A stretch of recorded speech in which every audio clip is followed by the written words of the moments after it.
नमस्कार दोस्तों, स्वागत है आप सबका मेरे चैनल पर। दोस्तों, पैसे कमाना बहुत ज़रूरी है क्योंकि पैसे की कीमत आप हम सब जानते हैं। पैसे सिवा हमारी कोई इज़्ज़त नहीं है, ना हमारी कोई पहचान है। चाहे हमारे कितने ही रिश्ते नाते हो, इवन एक समय ऐसा आता है जीवन में कि अगर हम पैसा नहीं कमाएं तो हमारा परिवार भी हमें नहीं पूछता। ठीक है, तो पैसे कमाना बहुत ज़रूरी है, बट पैसे कमाने के साथ साथ पैसे बचाना वो भी उतना ही ज़रूरी है। कैसे? मान लीजिए कोई आदमी लाख रुपया महीना कमा रहा है, ठीक है, बट अगर वो उसमें से 90,000 रुपये खर्च देता है तो वो कितने बचाता है हर महीने? 10,000 रुपये। और मान लीजिए उसी के साथ कोई दूसरा आदमी है, वो 30,000 रुपया महीना कमा रहा है पर वो 18,000 रुपया महीना खर्चता है, तो वो कितने बचाता है? वो 12,000 रुपया महीना बचाता है। तो अगर इस रफ्तार से अगर हम देखें तो लाख रुपए कमाने वाले से ज़्यादा जल्दी वो 30,000 रुपये कमाने वाला थोड़ा ज़्यादा पैसे बचा लेगा आने वाले समय में।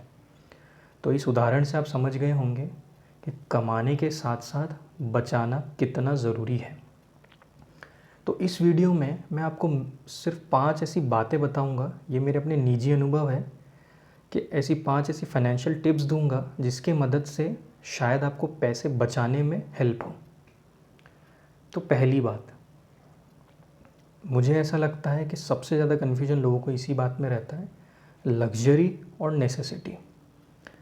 लोग ये भूल जाते हैं कि लग्जरी क्या है और नेसेसिटी क्या है। मैं आपको उदाहरण के साथ समझाता हूँ कि पेट भरना, मतलब हम पेट भरने के लिए खाना खाते हैं, वो हमारी नेसेसिटी है, उसके सिवा हम जी नहीं सकते। बट किसी आलीशान होटल में जाके खाना खाना वो नेसेसिटी नहीं है, वो लग्जरी है। तो आपको नेसेसिटी पे कितना खर्चना है और लग्जरी पे कितना खर्चना है, ये आपको खुद तय करना है। एक और उदाहरण देता हूँ। जैसे मान लीजिए आपको एक छोटी कार खरीदनी है। कार हम क्यों खरीदते हैं? एक तो हमारा सपना भी रहता है कि भाई हम अपने परिवार के साथ कार में घूमने जाएं। दूसरा जो एक मेन पर्पज़ ये रहता है कि चाहे धूप हो, चाहे बारिश हो, चाहे कोई भी मौसम हो, जब आप सड़क पर निकलते हैं तो कार आपके लिए एक छत का काम करती है। मतलब अगर बारिश है तो वो आपको बारिश से बचाती है, धूप है तो वो आपको धूप से बचाती है। तो ये मेन पर्पज़ है एक कार का। तो अगर आप एक कार ख़रीदना चाह रहे हैं तो आप देखिए कि कार आपकी ज़रूरत है या एक बड़ी महंगी कार आपकी ज़रूरत है। ये दोनों में आपको फ़र्क समझना है। तो ये फ़र्क आपको जीवन में खुद तय करना है कि आपके लिए लग्जरी क्या है और नेसेसिटी क्या है। दूसरी बात, अगर मान लीजिए आपकी कमाई बढ़ती है, मान लीजिए पहले आप 25,000 रुपये महीना कमाते थे, अब आप 30,000 रुपये महीना आपकी तनख्वाह हो रही है। आपने कोई जॉब चेंज की है या जो आप जिस करंट कंपनी में है उसी कंपनी ने आपकी इंक्रीमेंट कर दी है। तो मान लीजिए पहले आप 25,000 में से 20,000 रुपया खर्चते थे और 5,000 रुपया महीना बचाते थे। तो अब आपकी तनख्वाह 5,000 बढ़ी, तो कोशिश कीजिए कि या तो आप पहले जितना खर्चा कर रहे थे उतना ही खर्चा कीजिए, पर क्योंकि हम किस लिए कमा रहे हैं? ताकि हमारे स्टैंडर्ड ऑफ लिविंग बढ़े। तो 5,000 में से आप कोशिश कीजिए कि आप 2,000 रुपये खर्चा बढ़ाएं। मतलब पहले आप 20 खर्चते थे तो अब आप 22 ही खर्चिए। अब आप अपनी इनकम स्लैब के हिसाब से ये सोचिएगा। मैंने एक उदाहरण दिया, हो सकता है 50,000 रुपये महीना कमा रहे हो सकता है आप लाख रुपया कमा रहे हो सकता है आप 1.5 लाख रुपया कमा रहे हो। मैंने एक मिडिल क्लास आदमी की अर्निंग के हिसाब से बात की, ठीक है। तीसरी टिप, लाइफ इंश्योरेंस और health insurance. Life is unpredictable, जीवन का कोई भरोसा नहीं है, इसीलिए एक लाइफ इंश्योरेंस ज़रूर लें, ताकि अगर यदि आपको कुछ हो जाए तो एटलीस्ट आपके परिवार के पास कोई तो सहारा रहे। क्योंकि जब बुरा वक्त आता है ना, अच्छे अच्छे पीछे छोड़ जाते हैं। और एक हेल्थ इंश्योरेंस, क्या होता है, ज़्यादातर लोग जो मेहनत, जो एक मिडिल क्लास आदमी है उसका जब कि उसकी हेल्थ बिगड़ती है या उसको जब हॉस्पिटल में पैसे देने होते हैं ना, तब उसकी जमा पूंजी बहुत घटती है। इसीलिए कोशिश कीजिए कि आप एक हेल्थ इंश्योरेंस ज़रूर लें। चौथी टिप, अगर आप पैसा इन्वेस्ट कर रहे हैं तो सिर्फ एक ही जगह इन्वेस्ट मत कीजिए। मतलब अगर आप शेयर मार्केट में इन्वेस्ट करते हैं तो ऐसा नहीं कि आपके सारे बचाए हुए पैसे आप शेयर मार्केट में लगा दें।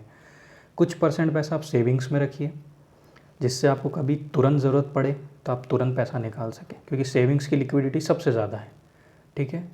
दूसरा, आप इन्वेस्ट भी करते हैं तो देखिए एफडी में करिए, क्योंकि एफडी रिस्क लेस है, एफडी में रिस्क नहीं है, और शेयर मार्केट में थोड़ा रिस्क तो है, अनडाउटेडली है।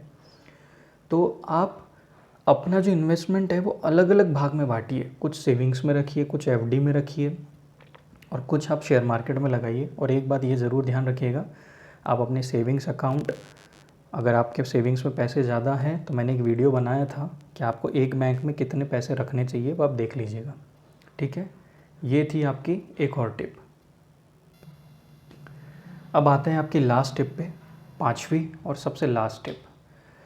ये भी बहुत एक बड़ा कन्फ्यूज़न है कि लोग ये सोचते हैं कि अगर उनके पास अच्छा खासा पैसा जमा हो गया है तो वो किराए के मकान में रहें या खुद के मकान में रहें।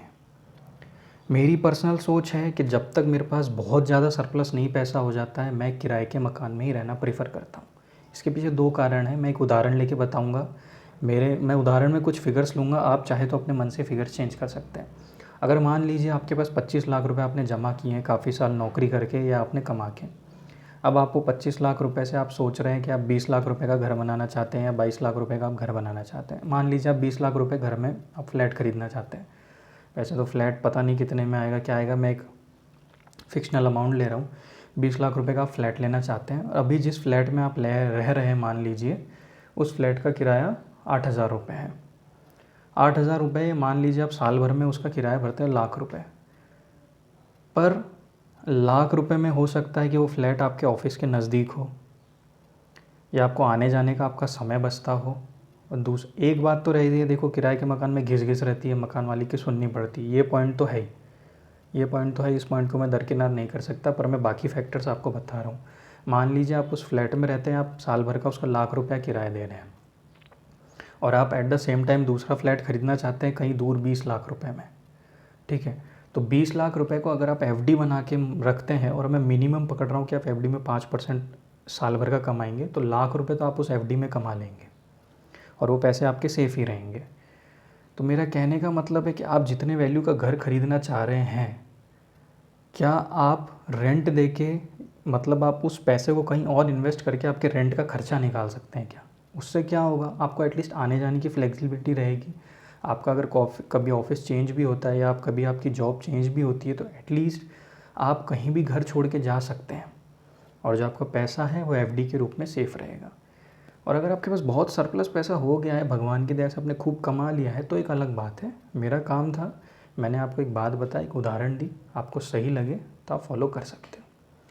तो आशा करता हूँ कि मेरे इस वीडियो से आपको कुछ नई जानकारी मिली हो। अगर आपको ज़रा सी भी नई जानकारी मिली है तो मेरे इस चैनल को सब्सक्राइब ज़रूर कीजिएगा।